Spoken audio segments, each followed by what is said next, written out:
I'm Rebecca Steiner. I want to show you this exercise that's really helpful for knee pain, for low back pain, for chronically tight IT bands, and also if your pelvis is out of alignment, it helps to reposition it. So the first thing that's really important is how you're breathing.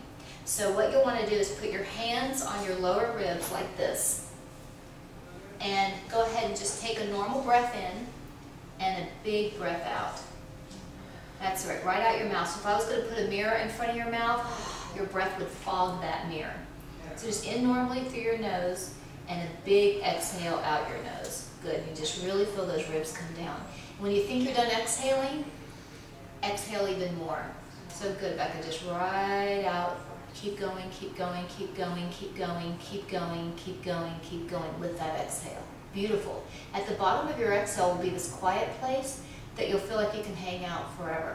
And then just let your breath come in automatically. Don't feel like you have to force air in. And then again, when the time's right, exhale back out. Perfect. All the air out.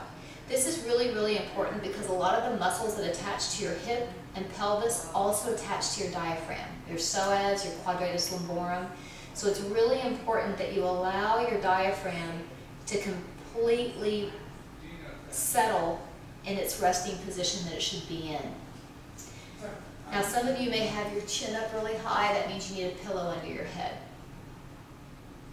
Okay, so she's going to take one more breath, and then in a couple minutes, once you get your breath synced up, we're going to start having you pull down with your feet. So Becca, if I have my hands here, you're going to pull down into my hands with your heels. Perfect. And then go ahead and relax. So I'm going to have you do this after you initiate an exhale. So when there's a good inhale, so start exhaling and start pulling your feet down. So they're kind of stuck on the wall and you're just pulling straight down. And then keep pulling as you let yourself inhale and as you continue to exhale. This will cause your hamstrings to kick in. These muscles should kick in isolation of your quads and your abs. So these muscles should stay soft. These muscles should stay soft. Only your hamstrings kicking in. Good. Some of you, this will be really tricky. And if it is, you can put an object like a chair or something under your heels so that you can pull down strong and hard with your heels. Okay, so for those of you that find it tricky to pull your foot down on the wall without letting it slide, you need to get something up under your feet. And she actually does need that, so that's what we're going to do. Good, so we're going to go back to our breath, where you just inhale normally, exhale long and big. After you start exhaling, just pull your legs straight down on that stool to kick these muscles in. And you should feel the tension in this muscle right here. This should be soft, this should be soft, and your abdominals should be soft, just like that. Yeah. So this is pretty much the game. It's being able to keep your breath fluid.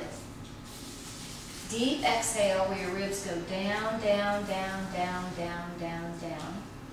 And the whole time you're really pulling down with your heels into a surface. Again, it can be a chair, it can be the wall, so that your hamstrings really get tense. These stay soft. Once you feel like you've got this part coordinated, you want to start squeezing this block. So start squeezing this block so that I can't pull it out. So squeeze nice and strong, nice and strong, nice and strong. So this is starting to teach your body how to recruit these inner thigh muscles and these hamstring muscles without overusing your quads, your IT bands, your abdominals, and your back muscles. So what's important about this exercise is not how hard you're working here, but how well you're letting go of your quads, how well you're letting go of your IT bands, how well you're letting go of your abdominals, how well you're letting go of your low back muscles. Those muscles should all be soft. Because what happens is these hamstring muscles attach right down here on those bony sit bones that you sit on. And so when you contract those in isolation, I'm going to borrow this for just a second, it's like it attaches to your pelvis and attaches to your pelvis. When you use those muscles in isolation, it can pull a crooked pelvis right back into alignment. But if you've got other muscles that are tensing at the same time, this doesn't straighten out.